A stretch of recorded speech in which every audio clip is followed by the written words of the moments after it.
આપણે મૂળ નિવાસી, મૂળ આદિવાસી અને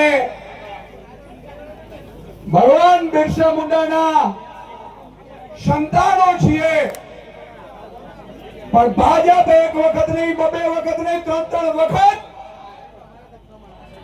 ભગવાન બિરસા મુંડાની આશીર્વાદ લઈને નીકળેલા ચેતરભાઈ વસાવાને જેલમાં નાખવાની કોશિશ કરે છે. મિત્રો, એને જડબા તોડ જવાબ આપવાનો છે આપણે. મિત્રો, આજે મને દુઃખ થાય છે કે 18 દિવસના બાળકને જે આ ધરતી ઉપર જન્મ લીધો, એની ભૂલ શું છે? એનો ગુનો શું છે? એને એવો 18 દિવસમાં શું ગુનો કરી લીધો કે આ પાપી ભાજપે ઈ આપણા 18 દિવસમાં ઈ આદિવાસી સંતાનને જેલમાં પૂર્યા છે. મિત્રો, ધરતી ઉપર હજી જન્મ લીધું છે, હજી તો ઈ ડાળો પણ નથી નાખ્યો, અને આ ભ્રષ્ટાચારના સહી ભાજપે આ 18 દિવસના સંતાનને જેલમાં પૂર્યો છે. હાથ ઊંચા કરીને જવાબ આપો બધાનો. ચાલ, જો બદલો લેવો જોઈએ કે ના લેવો જોઈએ? લેવો જોઈએ કે ના લેવો જોઈએ? મિત્રો, આજે ચેતરભાઈ વસાવા, હું આજે આ જોઈ રહ્યો છું તો મને એક વિચાર આવ્યો મિત્રો, કે આ ભાજપ શું કામ આદિવાસી સમાજને ભણવા નથી દેતું ને, એને જાગૃત નથી થવા દેતું ને, એ આજે મને ખબર પડી મિત્રો. આ મેદાન આજે જ્યાં દૂર દૂર સુધી જાઉં છું મિત્રો, મને આજે અહેસાસ થયો કે જો એક ચેતર વસાવા જો ભણી ગણી હોશિયાર થઈ ધારાસભ્ય બની અને જો ભાજપની ઊંઘ હરામ કરી દેતા હોય તો આ લાખ આદિવાસી યુવાનો ભણેલા હોત તો આ ભાજપને મૂળિયા હોતા ઉખાડી નાખે એટલી તાકાત ધરાવે.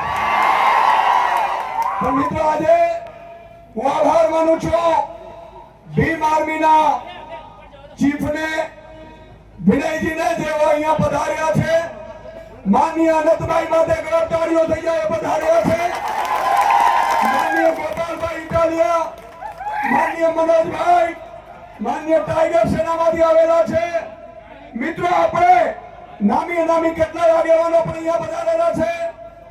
મિત્રો, આપણે એકતા બતાડવાની છે.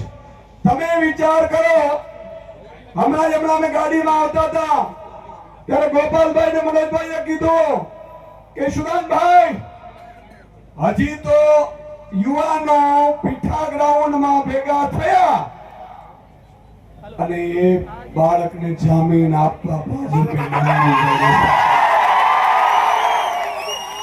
તમે કલ્પના કરો આપણી એકતાની તાકાત. હું ગઈકાલે વર્ષાબેનને મળ્યો હતો, અમે ઘરે બેઠા હતા. વર્ષાબેનને કીધું, વર્ષાબેન, મોડા તો નથી પડ્યા કારણ કે તમારા ઉપર આખું આજે વજન આવી પડ્યું છે. ચેતરભાઈને જેલમાં નાખ્યા, એમના પરિવારને જેલમાં નાખ્યા. વર્ષાબેનને કીધું કે તમારે ચિંતા કરવાની જરૂર નથી. એક એક આમ આદમીનો સૈનિક એક ભાઈ તરીકે તમારી સાથે ઉભો છે.